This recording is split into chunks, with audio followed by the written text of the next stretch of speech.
Hi, and welcome to Season 2 of Lady Justice, Women of the Court. This episode is being released as we are once again celebrating Constitution Day. In Episode 1 of Season 1, the women discussed how state constitutions can be quite different from state to state.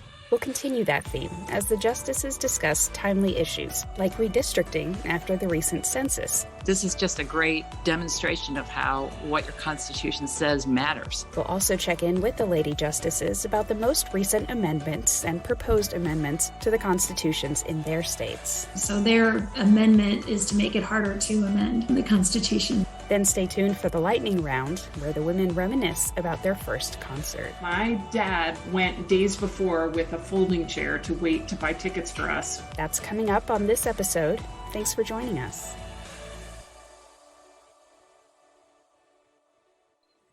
So welcome back to Season 2 of Lady Justice, Women of the Court. For those of you who are listening for the first time, we are women justices on 3 different state Supreme Courts, and we co-host this podcast to talk about the importance of state courts and provide civic education concerning the judiciary in a format that is unique for justices, but we think necessary to reach the public in modern times. I'm Rhonda Wood, a justice on the Arkansas Supreme Court, and I'm joined by Chief Justice Bridget McCormick of the Michigan Supreme Court and Justice Beth Walker of the West Virginia Supreme Court of Appeals. Welcome back, Bridget and Beth. Thanks, Rhonda. We are excited to be back. I'm excited to see both of you and looking forward to all the conversations we'll get to have this season. Me too. Good morning. I guess morning is when we're taping, Rhonda and Bridget. I've missed you a little bit this summer while we took a quick pause getting ready for this season. So I'm super excited to be back.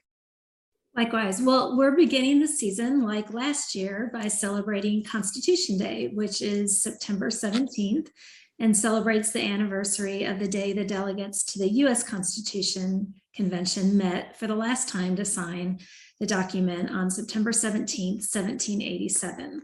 But since we are state Supreme Court justices, our focus is on the role of states when it comes to both the U.S. Constitution and our individual state constitutions. So first, I'd like to start, I guess we always like civic education, so we'll talk about the amendment process, because the U.S. Constitution doesn't exist without our states, and it takes the states to ratify the amendments to the U.S. Constitution. And Article 5 specifies that there's 4 methods actually to ratify amendments to the United States Constitution, and it can be by convention of states, and then ratification of state conventions, which it's interesting when I was looking at this, has never been used. And then there also can be a proposal where there's again a convention of states and ratification by state legislatures, which again has never been used. And then there could be a proposal for an amendment by Congress and ratification by state conventions, which apparently has only been used once, which tells me state conventions are just not the way to go to amend the Constitution. And then a proposal by Congress and ratification by state legislatures, which has been used all the other times. The first 10 amendments we know are the Bill of Rights that were ratified together. And then the first amendment that our 3 states, Michigan, West Virginia, and Arkansas, voted to ratify was the 13th Amendment, which we know prohibited slavery. Interesting little tidbit for you, Bridget, that Michigan was the first state to ratify the 21st Amendment that repealed prohibition. Michigan is fun, I'm telling you. You should come visit. So apparently That's pure Michigan, right? Yeah, they just jumped on board that immediately. But some states have rejected, which I did not realize that Arkansas actually voted to reject the 16th Amendment, which gave the federal government the power to tax income. Arkansas was strongly opposed to that, but apparently we did later ratify it. In season one, episode 1, we talked about how the process to amend our constitutions is quite different in our various states. But I'm curious, Beth, what was the most recent amendment to the West Virginia Constitution? Well, this is a very timely conversation. Earlier this year, our legislature approved 3 resolutions that will be put forward to the voters of West Virginia in the fall of 2022. So we're about a year away, and 3 is a lot, it seems to me, because our Constitution has only been amended about 77 times, and most of that is for bonds. But real quick, those 3 amendments are first to allow the legislature more ability to exempt personal property that is used by businesses from certain taxes. That's pretty exciting, right? The second is permitting under state corporate law, churches or religious denominations to incorporate, which is not currently permitted. And then finally, coming out of the events of 2018, there is a resolution to make it double clear that the court cannot interfere in impeachment proceedings that are brought by the legislature. And back then, one of the justices who was impeached brought a case in court to get the impeachment proceedings blocked. The legislature didn't appreciate that, so now they are further amending the Constitution to make it double clear that that is not permitted. So those 3 amendments have not been approved yet, but will be considered by the voters in the fall of 2022 in West Virginia. That's really interesting. And I don't know, so in Arkansas, we have the process where the legislature can refer amendments as well. And we also have the process where the people can propose and petition and put a ballot initiative to amend the Constitution. And I don't know how it is in West Virginia or in Michigan, but it's quite contentious with our legislature. Our legislature also has, they had, I believe, 43 bills put forth to amend the Constitution our last session, but they can only put 3 on the ballot. So 43 were filed, but then they have to whittle it down to 3. So only 3 go forward. And one of the ones that passed was actually to raise the percent to pass to amend the Constitution to 60%, to actually make it harder for the voters to approve a constitutional amendment, which I think is kind of interesting. So their amendment is to make it harder to amend the Constitution. So we'll see how that works out. But we're like you, our last 2 amendments in 2020, one of them was a sort of bond issue, and the other one was a term limit amendment, and it limited the state legislative offices to 16 years term limit. So what about you, Bridget? We didn't have any in 2020, but in 2018, there were 3 amendments on the ballot and they all passed. The first was whether to legalize the recreational use of marijuana. And that one passed by the closest margin, but it passed. So marijuana is now legal in Michigan. Recreational use of marijuana is legal in Michigan. The second was to create an independent citizens redistricting commission to take redistricting away from the legislature and give it to an independent commission, and that passed. And the third was to support adding 8 different voting policies to the Constitution, including straight ticket voting, automatic voter registration, same-day voter registration, and no excuse absentee voting. So significant overhaul of voting. And all 3 of those passed in 2018.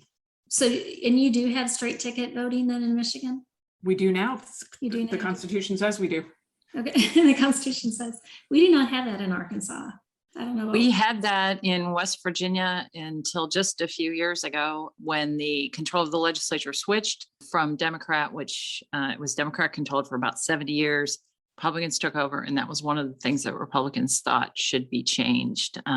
So we do not have straight ticket voting anymore. Yeah, I guess that's why I was interested, because I was familiar, Bridget, with Texas, and I think they did what West Virginia did. They removed straight ticket voting. Michigan did too, when it was only statutory right, which is why I believe the people behind the ballot initiative put it into a constitutional amendment, so taking it out of the hands of the legislature and putting it in the Constitution. So that it's not a party flipping it back and forth, right? Exactly. I think that's the idea. I mean, I honestly have no information about who straight ticket voting benefits. Right. So I really don't know anything about all that. Yeah, it's not that we're saying we are implying one way or another. It's just we don't want to use the political process, the voting process, to benefit one or the other, either way. Well, so since you brought it up, I'm going to ask you about redistricting and jump to that question, if you don't mind, that area, Bridget. So redistricting is something that's going on. And again, since we always focus on our states, and when the census comes around, it's the role of the states, and it's become really relevant in Arkansas and across the nation. And so I'm curious about how each of our state constitutions handles redistricting and who's assigned the primary role following census. And so, Beth, how does West Virginia handle redistricting? As you said, the states have a really important role in redistricting, not only for our own legislative districts, but also for the federal congressional districts. It's a two-part answer. The states have the responsibility to set the districts for the congressional representatives who come from their states. And the reason I mention that is because it's relevant this year, because West Virginia, the number of House members from each state is set by a statistical formula that's set in federal law. So once the census was completed and that statistical formula was done, it was determined that West Virginia would lose one congressional seat. So we're down to two. And one of the things our legislature is now considering is what those two districts will look like. So that's part one. Then part two, in West Virginia, redistricting is a purely legislative matter. As a matter of convention, sort of past practice, it'll conclude in the year following the census. So it'll conclude in December, just in time for our filing in January for legislative races. And it's done in a special session. Our legislature only meets 60 days a year in the early part of the year, from January roughly till March. And so they do this in a special session in the fall. Right now, actually, they started in June and they'll conclude in the middle of September. They're doing public hearings, not required by the Constitution, but they are going around the state, that they being the legislative representatives, legislative leadership, and doing essentially town hall meetings to get folks' input on the matter of redistricting. So that's how it's happening in West Virginia. That's interesting. And I was curious if we were going to be different state by state, and it sounds like we are. So Article 8 of our state constitution provides that there's 3 votes for redistricting. So it's the governor, the secretary of state, and the attorney general. So those 3 decide the redistricting. We are not impacted for our federal offices, so we didn't lose or gain a seat there. But it is certainly a big issue with our state legislature, and there are going to be a lot of the districts redrawn from our House and Senate seats for Arkansas. So that's going to be an issue. And so the same thing, they're going around and meeting, and it's going to impact. We've had a lot of population shifts to Northwest Arkansas, which is, you think of, it's Walmart and Tyson Foods, and that area has grown, and some of the rural areas have lost populations. But it's within those 3 offices. For those of you not familiar with Arkansas, those 3 offices are all held by the same political party. That's, an issue of, concern for members of the other party. So anyway, it applies to the 100 House members and the 35 Senate members. They have to file their report and how they're going to redraw it by February 1st. And then our filing ends March 1st. And then it becomes final within 30 days unless someone files an original action, which the original action goes to the Arkansas Supreme Court. So it comes immediately to us if they want to challenge it. But the only challenge is if it was arbitrary or an abuse of discretion. So it's a very limited challenge, but that's how it works in Arkansas. So Bridget, you said that it sounds like it recently changed in Michigan. Yeah, it used to be like West Virginia that the legislature was responsible for redistricting, and it was not uncommon for disputes to end up in the Michigan Supreme Court. And then in 2018, a group of citizens collected signatures to put a petition on the ballot to change the way we do redistricting and send it to an independent commission. And the way the commission works, by the language of the Constitution now, is an equal number of Democrats and Republicans and independents serve on the commission. they take applications and then select randomly. It was actually done online. You could watch the random selection of whose names were picked out of the hat from those who applied. And the legislature is now out of the process, and the court, it seems, is largely out. I think there's a very, very, very limited role for the court if there are challenges to how the commission does its business. The one office that was left out of the constitutional language is the Court of Appeals. In Michigan, we have Court of Appeals districts that are drawn with the rest of the redistricting process every 10 years. And the Court of Appeals was not included in that constitutional amendment. So the legislature will still have the responsibility for drawing those districts. Like West Virginia, Michigan will lose a federal congressional seat this time around. So people are watching the independent redistricting process with lots of interest. The commission is going around the state and hearing from the public and working on plans. So it'll be interesting to see how it works first time through. I'm curious that independent commission, if the other states have that or not. Do you know if that was unique or? No, there are a number of states that have independent commissions, and I believe most of them arrived there the way Michigan did by citizen initiative. Arizona has one, I believe, California, and I think there are probably others. I don't know if they're structured the way Michigan's is exactly, but I think that they are largely born of the same concerns and interests to take the process for drawing districts out of the hands of electeds and put it in the hands of the people. Yeah, and there was some talk about a group trying to do something similar in Arkansas, but it got stalled at some point, and I don't know where. So it may be something that's one of those national trends, or that's occurring.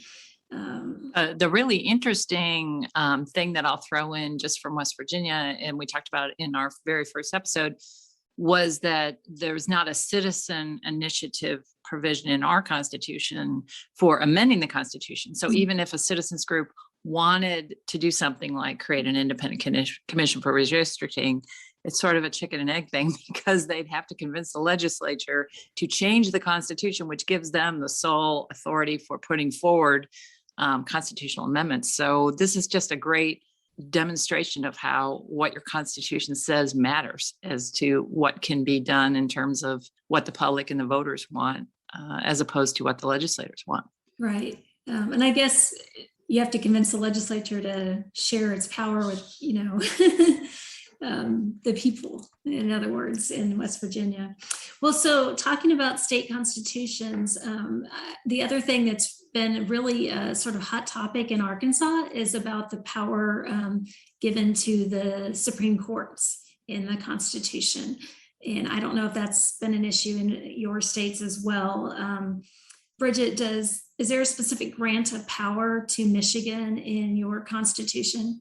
There is, although the language is fairly curt. It says the Supreme Court shall have general superintending control over all courts, power to issue, hear, and determine prerogative and remedial writs, and appellate jurisdiction as provided by rules of the Supreme Court. So that leaves a lot of room for us to develop those rules about appellate jurisdiction. The superintending control over all the courts is really a significant grant of power, because it's the administrative oversight of all of the courts of the state. And as you've heard me say many times on this podcast and elsewhere, I view our administrative oversight role as one of the ways in which we have the ability to affect the lives of so many of our neighbors, because it's really in trial courts where people go to get their justice business done or have a little justice business done to them. So that administrative oversight, that superintending control is quite significant in my view. Well, in West Virginia, that's interesting, Bridget, that your power is described generally, because ours is too. And it's clear that the judicial power is vested solely in the courts, for example, very broad language. But then the article goes on to explain a lot more about the specifics of those powers. And again, as you said, there's two very different at least two very different roles that a state Supreme Court plays. And one that we like that folks to know that we do is this administration. For example, in West Virginia, we have a unified court system. So the Supreme Court employs everyone who works in the judiciary, and that's straight out of our Constitution. Then, of course, the Constitution goes on and talks about our more traditional court powers, the power to adjudicate things or to decide things, and our power to not just decide the differences that people have in lawsuits, that they appeal to us to decide, well, who's right, who's wrong, was the trial court correct, but also to sometimes correct things, either to make somebody do something that one side says that they're required to do, or to stop doing something that one side says that they should not be doing. So in Arkansas, our judicial power, it was all redone in 2000. There was an amendment. It's called Amendment 80 to our Constitution, because judges were elected. It was a partisan election, and they moved us to nonpartisan in 2000. And as part of that, they redid the judicial power completely. And so we have superintending power. We have that language like you have, Bridget. And so that sort of gave us the responsibility to make sure that the trial courts are operating in a manner that is really, just and equitable, and the access to everyone to the court system. But it's through that superintending power that we can sort of assign divisions and move judges around and do some things to make sure that cases are running smoothly. And if there's a backlog, we can sort of move a judge in and sort of remedy that. So we use that for that quite a bit. So the other thing that I really want to talk about today, one sort of last topic, is, which I have found fascinating, and maybe I'm just kind of nerdy, geeky, is horizontal federalism. And I don't know if this has come up with all of you.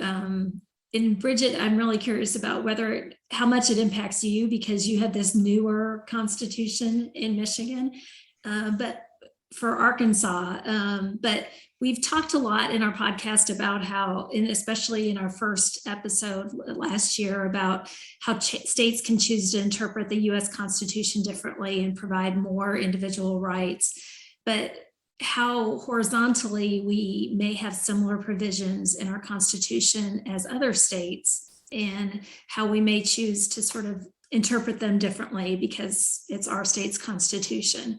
And so, as an example that I think is unique, is we have this provision in our Arkansas Constitution that says the state shall never be made a defendant in her courts. And it was challenged back in 2017 about whether or not anyone could ever sue the state of Arkansas. And we looked at, and really Alabama was the only state that had the same language precisely pulled out in sort of our Bill of Rights, and their Constitution was around the same time as us, from part of Reconstruction.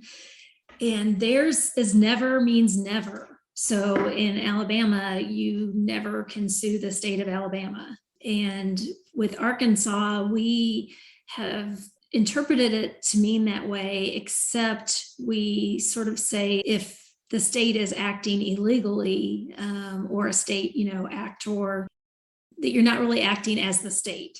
So, if you're violating someone's sort of constitutional rights, then you're not really acting as the state should be acting, and you can sue, for equal protection or that sort of thing. But that was sort of an example of horizontal federalism, and how we sort of looked at a similar provision, but we interpreted it a little bit different. So I'm curious if either of you have had that come up in your states. So Bridget, you having this newer constitution, does that come up in Michigan? It's such an interesting question. Obviously, the more common inquiry is whether a particular Michigan constitutional provision that mirrors or corresponds to a federal constitutional provision should be interpreted in the same way. And that is not an uncommon exercise that we engage in. And I'm sure that's true for both of you and your courts as well. But there have been occasions, although not very many that I could put my finger on, where we've had to look at how other states have addressed a similar constitutional provision. I don't think I have found an example where Michigan's constitutional language is word for word the same as other constitutions, but you can tell they were developed around the same time when they use similar language and address similar issues. So for example, in 2018, when there were signatures to send the redistricting commission amendment to the ballot, there was litigation around whether that was actually appropriate as an amendment or whether instead it was an impermissible revision. And in that case, we looked at what other states had done and how they thought of their amendment/revision processes. So Alaska in particular was one we looked to, and the parties did as well. So that was one example I came up with. That might have better ones. I don't know that I have better ones, but I have a recent case that was kind of interesting. As Bridget said, it's a lot more common for us to look to federal constitution, and that's a lot of what the arguments. But we had a really interesting case that was interesting on one level to sort of the media and everybody because it was a political issue, but interesting to us because it had some really good legal issues in it. And that was a case that was brought by a member of the opposing party against the governor of West Virginia last year. Actually, I think it was brought a little bit before last year, but it came to us last year. And the legislator was asking the trial court to require the governor to comply with Article 7, Section 1 of our Constitution, which requires the governor to reside at the seat of government.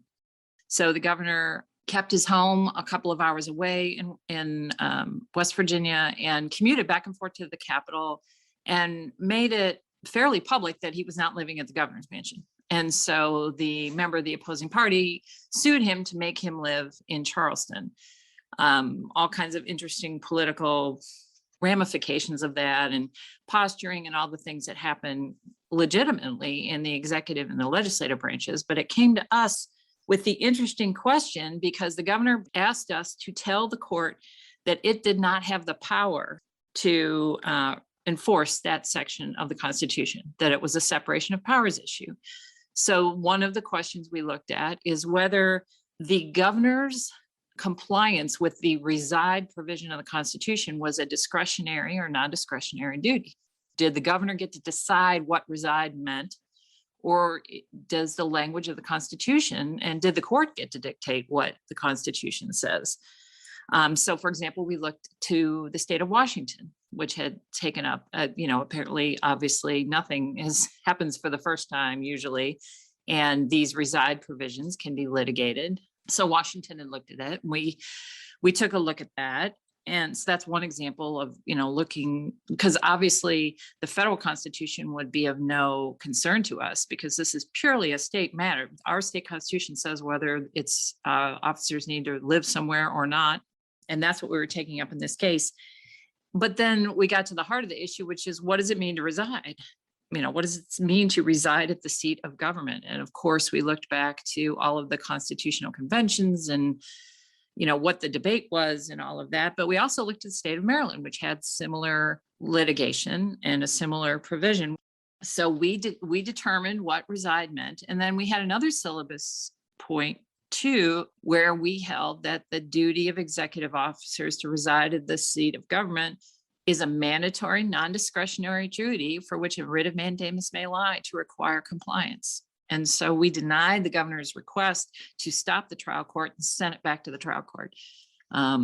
It was just a couple of months before the election. The governor was up for his second term as governor, and we promptly denied his writ. We issued an opinion later, a little later on, actually after the election, in order to keep it from being politicized.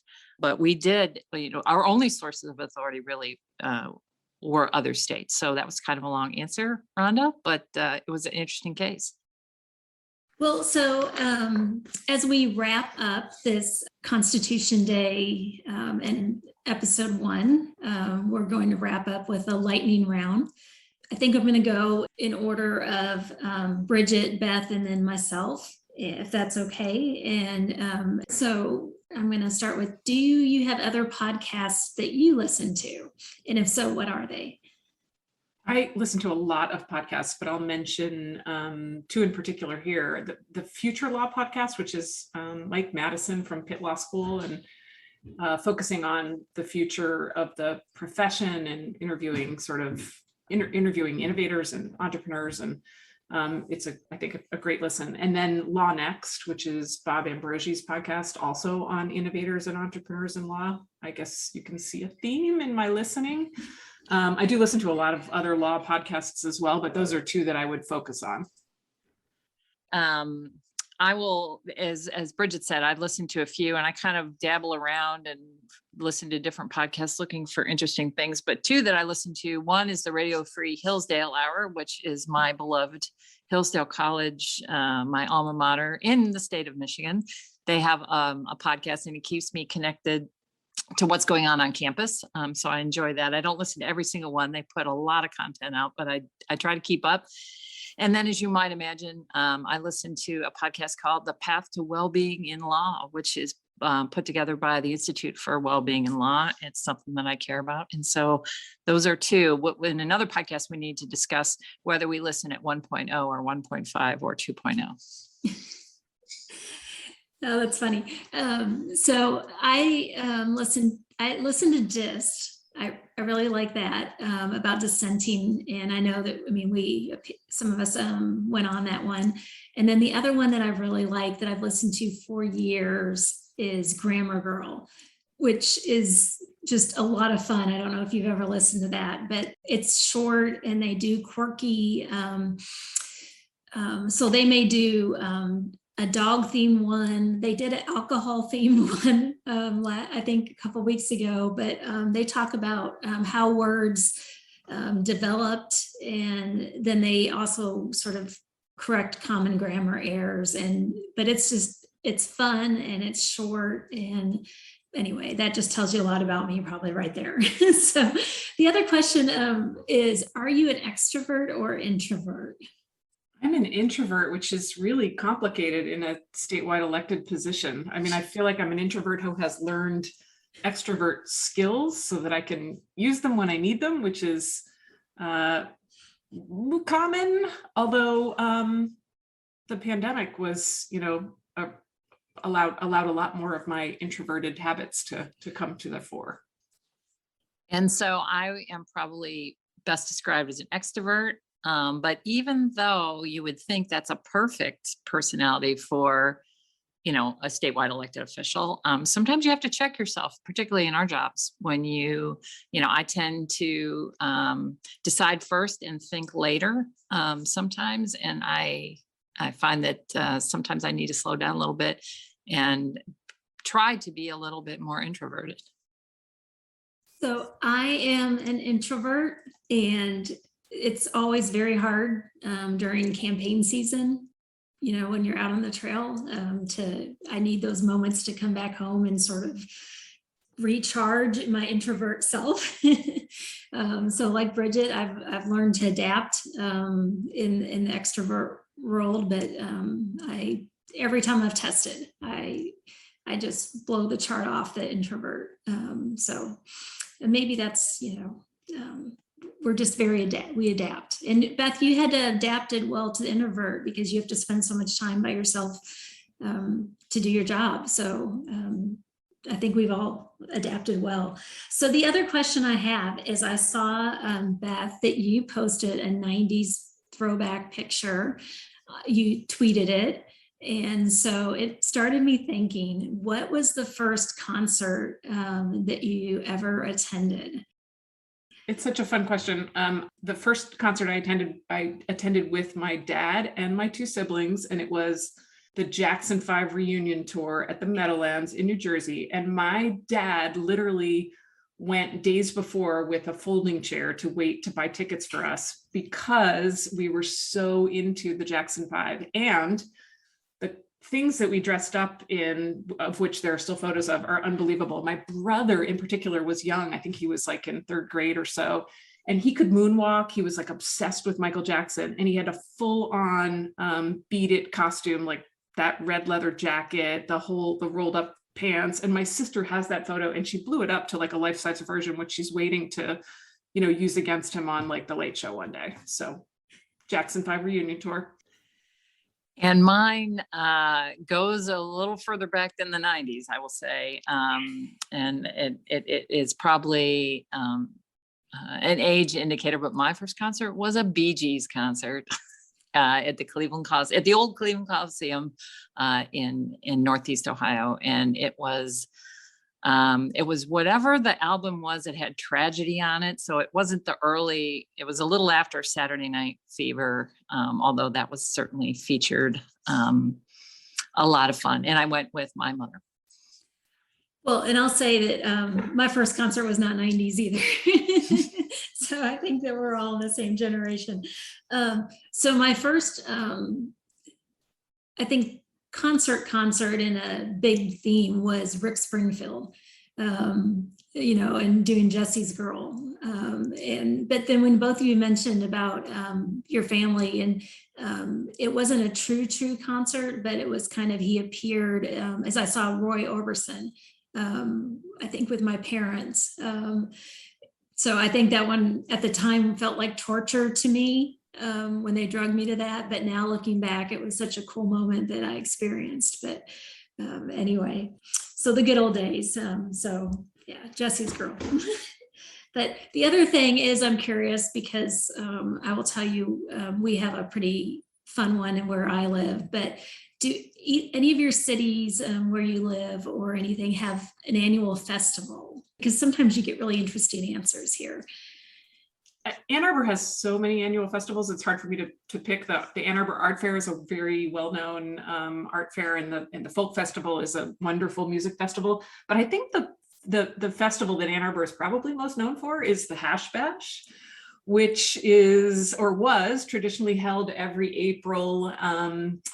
And had, speeches and music and some civil disobedience around reforming marijuana laws. I don't know if that's still relevant now that we have the constitutional amendment making recreational use of marijuana legal.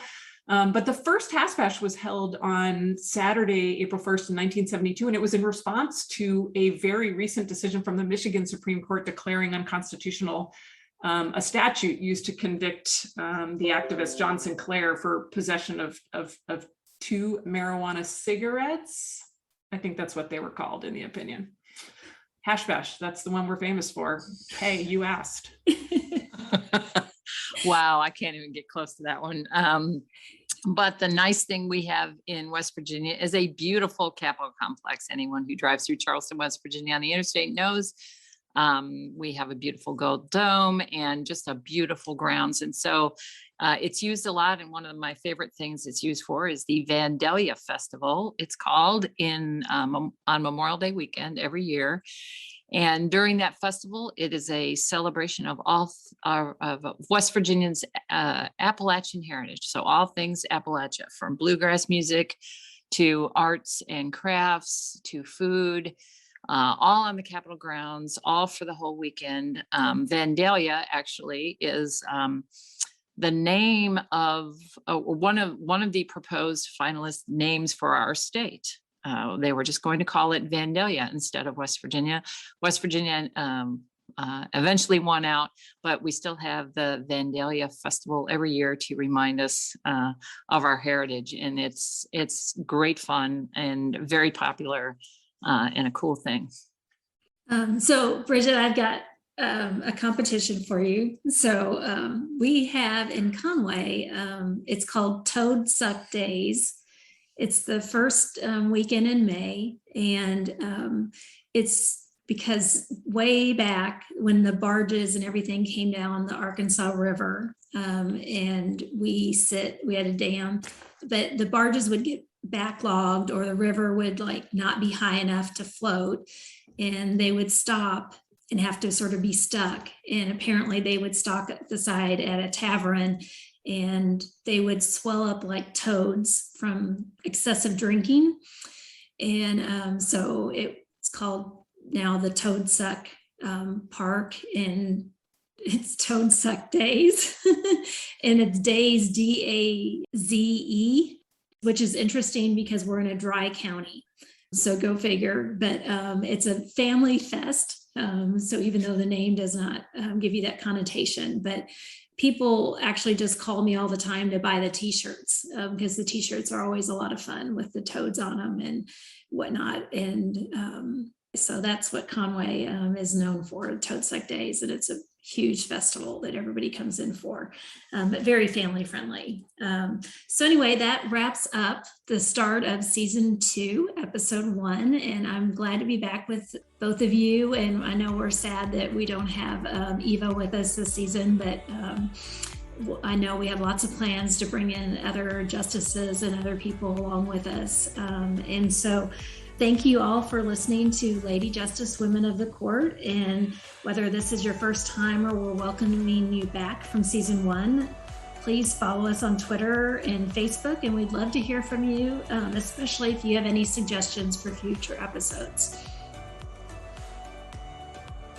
Visit ladyjusticepod.com to access previous episodes, find links to social media, and leave us a voicemail with a question or comment. You just might hear yourself in future episodes. The opinions expressed on this program are the justices alone, and not necessarily those of their respective courts. Until next time.